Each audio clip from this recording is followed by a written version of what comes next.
Hey, what is going on, everybody? Welcome back to the Fins Up Network. It's Ben Morgan, and we got some news today from Mike McDaniel's media availability on a Wednesday. But before I jump into today's Dolphins news, I wanted to say that I will be back yet this week with my top keys to victory, Week 17 against the New England Patriots, playoffs getting on the line. Looking forward to that video, but also I will have my final preview and prediction video for that Patriots game. So I'm going to be taking some viewer questions for that one. So if you have any questions you'd like answered on that Saturday morning preview and prediction video, go ahead, drop those in the comments. Drop your thoughts on today's Dolphins news in the comments as well. Let's carry on the conversation there. But let's jump into that news today, because it is confirmed that, yes, Tua Tagovailoa did indeed suffer a concussion against the Green Bay Packers. As we know, being put in concussion protocol doesn't necessarily mean that you had a concussion. However, today, during the media availability, Coach McDaniel did confirm that, yes, Tua suffered a concussion versus the Packers, remains in protocol, won't play this Sunday against the New England Patriots. Huge bummer. Obviously, we know the offense goes at its best with QB1, not breaking any news there. But Mike McDaniel said we're taking it one day at a time. They're not speculating on anything outside of Week 17, and they can't. You don't speculate on injuries, and for the love of God, you don't speculate on any head injuries, especially the NFL's poster child right now with Tua. We're not speculating on anything. But obviously, as we know from him going through it earlier in the season, got to clear like the 5-step program, just like he did last time before he's cleared to return. But Mike McDaniel said that the team, they were questioning Tua on Monday after noticing some inconsistencies on the game tape. And after that questioning of Tua, they told, hey, go see the team doctors, go see some professionals. And that's when they put him in protocol. And that's when the concussion was diagnosed.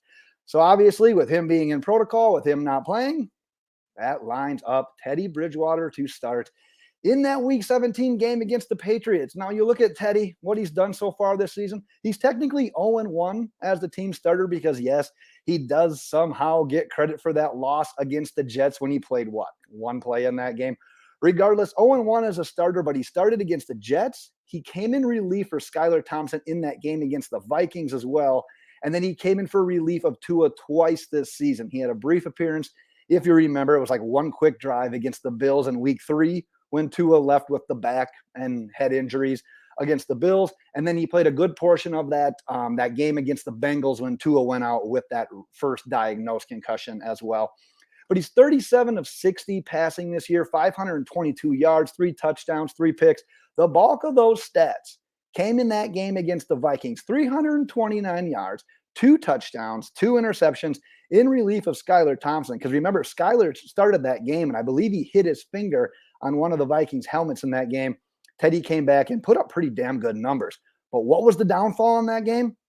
He was sacked 5 times in that game. Now, that was a mix of blame to go around. Dolphins' offensive line was a bit banged up at the time, and Greg Little played one of the worst statistical games that you're hopefully ever going to see from a Miami Dolphins offensive line. We don't need any repeat performances from there. But I'm Teddy as well. In that game alone, you could just tell his pocket presence isn't near to the level, despite being an NFL veteran, as to what Tua's is. He wasn't getting rid of the ball. He wasn't being able to maneuver in the pocket the way we see Tua. So that wasn't great either. But he is absolutely, the offensive line and Teddy, going to have to step that part of the game up against the Patriots, against their pass rush. Because, spoiler alert, Patriots brought a pretty damn good pass rush. And we're going to talk about that a little bit more in that keys to victory later in the week. But a couple of more items of news from the day.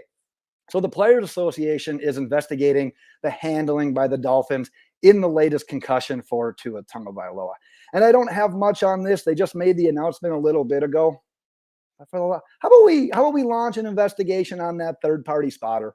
Or how about we launch an investigation into the Steelers and their handling with Kenny Pickett and his concussions? Or the Bengals with T. Higgins and his concussions? Like I said in yesterday's video, I don't mean to keep throwing strays at these guys that have had concussions and these other teams, but we're always the one that's singled out for this crazy stuff. And I get the optics of it.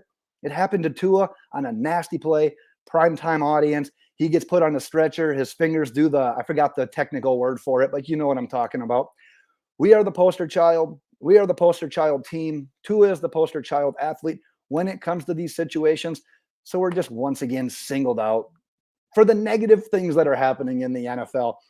And then to wrap things up, as if we just need more bad news piling on top of us. After I get done with this video, I'm going to go have a beer.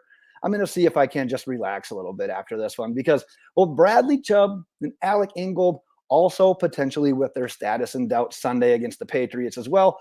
Both of them currently sporting some casts on their hands. And as you can imagine, playing edge rusher, playing fullback, you're going to have your hands. You're going to want a little bit of mobility there with your fingers and whatnot. So we're going to have to keep an eye on that. Watch the injury report throughout the week for everybody, but specifically for those two. If Bradley Chubb can't go, we'll likely see a bump in usage from Melvin Ingram, Andrew Van Ginkel. And if Alec Ingold can't go, maybe we see more of Durham Smythe in that Ingold type of role. And then maybe we see guys like Hunter Long, Tanner Connor kind of step a little bit more into that Durham Smythe role. Obviously speculation, but we will have to see. But like I said, that's the Dolphins news from today, everybody. Sorry that I continue to just provide you with all the most depressing news of the week, but that's the status that we're in right now. We should be celebrating. I mean, we shouldn't because of the losing streak, but we're still in playoff contention. We should be talking about playoff matchups and seedings and winning these games, but here we are every day with just another kind of depressing nugget of news. But I will be back later this week, top keys to victory against the Patriots. And then, like I said, drop your questions, any thoughts you may have in the comments below of this video, and I will make sure I get to those on that final preview and prediction video leading up to week 17. But that is what I have got for today, Dolphins fans. Like I said, maybe go grab yourself one of those beers as well. We can enjoy something today. But that is what I got for today, Dolphins fans. And until next time, fins up.